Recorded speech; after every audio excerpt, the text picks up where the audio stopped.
JEE Main 2024 6 All India ranks under 100. Admissions open. Kakinada and Visakhapatnam. Aditya Junior Colleges. Mahabubnagar parliament స్థానం నుంచి విజయం సాధించినటువంటి DK అరుణ గారు ప్రస్తుతం మనతో పాటు ఉన్నారు. మేడం, ముందుగా కంగ్రాచులేషన్.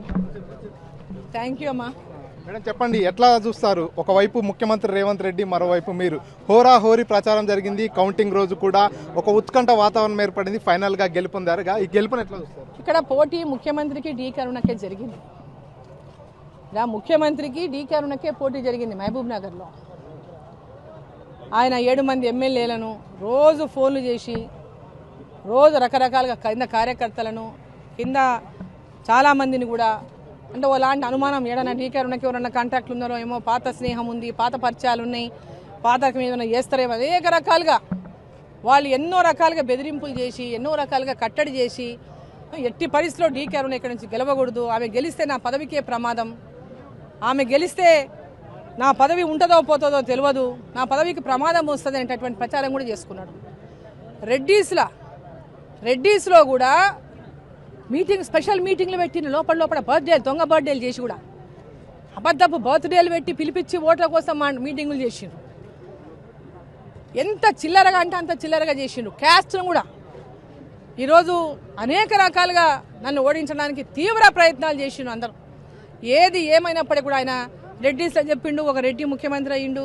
ఈరోజు డీకే అరుణ గెలిస్తే మన కమ్యూనిటీకే అవమానం అయిపోతుంది, ఇదైపోతుంది, అదైపోతుంది అనేటువంటి ప్రచారం చేసిండు. కింద రెడ్ల అందరికీ కూడా పోయి ఒక రకంగా మోటివేట్ చేసుకుంటూ ఎట్టి పరిస్థితుల్లో నా విజయం నేనే నిలబడి అనుకొని గెలిపేయాలని చెప్పి మాట్లాడి ఎన్ని రకాలుగా వాళ్ళు ప్రయత్నం చేసినా 10 సార్లు ఇక్కడికి 11 సార్లు వచ్చి ప్రచారం చేసిపోయినా ఏ రోజు నేను బయట వాళ్ళు ఏ విధంగా ప్రచారం చేస్తున్నారో బయట ఒక్కరికి చేయకుండా గుమ్మనంగా నేను ప్రజల్లో ప్రచారం చేసుకుంటూ పోయినా. గుమ్మనంగా ప్రచారం, వాళ్ళు ఏమేమి ప్రచారం చేస్తారో తెలిసినప్పటికీ కూడా ఎక్కడ కూడా డిమారలైజ్ కాకుండా ప్రజలను నమ్ముకొని, మోదీ గారి యొక్క నాయకత్వాన్ని నమ్ముకొని ప్రజల లోపలికి వెళ్ళి ఎట్టి పరిస్థితుల్లో ఈసారి నేను విజయం సాధించాలనేటటువంటి ఒక విశ్వాసంతో, ఆత్మవిశ్వాసంతో ఈ ఎన్నికల్లో నేను పనిచేసిన. ఆత్మవిశ్వాసమే ఈరోజు మోదీ గారి నాయకత్వం, నా ఆత్మవిశ్వాసమే, ప్రజల యొక్క ఆశీర్వాదమే నన్ను ఇవాళ గెలిపించినాయి. నా కార్యకర్తలందరూ కూడా, మా పార్టీ కార్యకర్తలందరూ కూడా సర్వం ఒడ్డి యువకులు, కార్యకర్తలు అహర్నిశలు నా గెలుపు కోసం కృషి చేసిన ప్రతి ఒక్కరికి కూడా శిరస్సు వంచి నేను వారికి అందరికీ ధన్యవాదాలు తెలియజేస్తా ఉన్నా. మొదటి నుంచి కూడా ఎగ్జిట్ పోల్స్ అన్ని మీ వైపుకే ఉన్నప్పటికీ కాంగ్రెస్ పార్టీ కావచ్చు, సీఎం రేవంత్ రెడ్డి కూడా ఈ స్థానంపై ఖచ్చితంగా మేమే గెలుస్తామనేటటువంటి ధీమాతో ముందుకెళ్లారు. సో ఫైనల్గా మీరు విజయం సాధించారు. ఏం చెప్తారు? ఇది వాళ్ళు చేసుకున్నటువంటి, అంటే వాళ్ళు చేసిన ప్రయత్నం అంత స్ట్రాంగ్గా చేసుకున్నారు కాబట్టి వాళ్ళకి నమ్మకం ఉంది. ఒక ముఖ్యమంత్రి అనుకుంటే ఏముంది, ఈ పొద్దు రేపు ఎలక్షన్ కేసీఆర్ చూడలేదా మనం ఎట్లా చేసిండు ఎలక్షన్లు, అట్లా ఈయన కూడా చేసిండు. అంత చేసినప్పటికీ కూడా ఆయన అన్ని రకాలుగా ఆయన ఆయుధాలు ఉపయోగించినప్పటికీ కూడా ఆయన నోటి ఆయుధం ఉపయోగించిండు, డబ్బు ఆయుధం ఉపయోగించిండు, ఇంకా ఇతర అన్ని రకాలుగా డెవలప్మెంట్ ఆయుధం ఉపయోగించిండు, క్యాస్ట్ ఆయుధం ఉపయోగించిండు, డెవలప్మెంట్ అన్ని రకాలుగా అన్ని ఆయుధాలు ఉపయోగించినప్పటికీ కూడా మహబూబ్నగర్ నియోజకవర్గ ప్రజలు, పార్లమెంట్ నియోజకవర్గ ప్రజలు నరేంద్ర మోదీ గారు ప్రధానమంత్రిగా కావాలి, వారి నాయకత్వంలో, నేతృత్వంలో మా రుణమ్మ కూడా అక్కడ పార్లమెంటులో ఉండాలి, ఈ ప్రాంతం అభివృద్ధి కావాలని ఈ ప్రజలంతా కూడా ఆశీర్వదించి గెలిపించిండ్రు.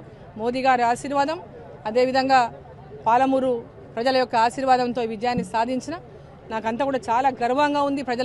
ప్రజలంతా నాకు నా మీద ఇంత విశ్వాసం ఉంచినందుకు. ఒక ముఖ్యమంత్రి అపోజిషన్ క్యాండిడేటు, ఒక ముఖ్యమంత్రి అన్ని రకాలుగా ఇది చేసినప్పటికీ కూడా ఈరోజు నా యొక్క విజయానికి కృషి చేసినటువంటి వారందరికీ కూడా నేను రుణపడి ఉంటానని చెప్పి నేను తెలియజేస్తాను. ఒకవైపు ముఖ్యమంత్రి రేవంత్ రెడ్డి, మరోవైపు పార్లమెంట్ పరిధిలోని 7 మంది ఎమ్మెల్యేలు, వీరంతా కూడా మిమ్మల్ని ఓడించేందుకు విశ్వ ప్రయత్నాలు చేసినా ఫైనల్గా గెలిచారు. మీ గెలుపు సీక్రెట్ ఏంటంటే ఏం చెప్తారు? నా గెలుపు సీక్రెట్ నరేంద్ర మోదీ గారి నాయకత్వం, ప్రజల్లోకి తీసుకెళ్లడం, వారి యొక్క పథకాలను తీసుకెళ్లడం, అదేవిధంగా వారికి విశ్వాసాన్ని, అభివృద్ధి పట్ల నేను గతంలో చేసినటువంటి అభివృద్ధే కానీ, ప్రజలకు అందుబాటులో ఉండేటటువంటి విషయంలోనే కానీ అవన్నీ కూడా వారు విశ్వసించి ఆ విశ్వాసంతోనే నన్ను గెలిపించింది. ఫైనల్గా చెప్పండి, మీపై ప్రచారంలో చాలా వరకు అభ్యర్థి కావచ్చు, కాంగ్రెస్ పార్టీకి సంబంధించినటువంటి చాలా మంది వ్యక్తిగత దూషణలు కూడా చేసినటువంటి పరిస్థితి. ఫైనల్గా ఎంపీగా గెలిచారు కదా, ఇప్పుడు ఎట్లా ఉంటుంది పరిస్థితి? రివెంజ్ పాలిటిక్స్ ఏమైనా ఉంటాయా? నాకెప్పుడు అట్లా రివెంజ్ ఆలోచించని నేతృత్వం నాది కాదు. రివెంజ్ తీసుకునే నేతృత్వం కాదు, రివెంజ్ పరంగా ఆలోచించే నేతృత్వము కాదు. ఆ నిమిషంలో కోపం వచ్చినప్పుడు అనిపిస్తుంది ఏమో, కానీ మన నిమిషాలు పాపం ఎవరి పాపంలో వాళ్ళే పోతారు అనుకుంటాను నేను. ఎవరి పాపం పుణ్యం వాళ్ళకే వదిలేయాలా, ఎవరి పాపం వాళ్ళదే అనుకుని వదిలేస్తా. నేనంతా కూడా ఎంతసేపు అభివృద్ధిపైనే లక్ష్యంపై అభివృద్ధినే ఫోకస్ చేసి అభివృద్ధి యొక్క లక్ష్యంతోనే పనిచేసుకున్నటువంటి పోయేటటువంటి వ్యక్తిని, ప్రజలకు అందుబాటులో ఉండాలి, అభివృద్ధి చేయాలి అనే లక్ష్యంతో పనిచేసేటటువంటి వ్యక్తిని. కాబట్టి వాళ్ళు ఈరోజు అధికారంలో రాష్ట్రంలో ఉన్నారు, మా ప్రభుత్వం రేపు కేంద్రంలో అధికారంలో ఉంటుంది. సో ఈ ప్రాంతం యొక్క అభివృద్ధి కోసం కలిసి పనిచేస్తేనే ఈ జిల్లా అభివృద్ధి చెందుతుంది. Thank you madam. చూస్తున్నాం మొత్తంగా పూర్తిగా అంతమంది సీఎం రేవంత్ రెడ్డి కావచ్చు, 7 మంది ఎమ్మెల్యేలు కావచ్చు, వారంతా నన్ను ఓడించేందుకు విశ్వ ప్రయత్నాలు చేసినా కూడా ప్రజలు నా వైపుకున్నారు కాబట్టి ఈరోజు గెలుపొందాను. గెలిచిన తర్వాత మొదటి నుంచి చెప్పినట్టుగానే అభివృద్ధికి కట్టుబడి ఉంటా, ఈ జిల్లా అభివృద్ధికి పాటు పడతానంటూ డీకే అరుణ స్పష్టం చేస్తున్నారు.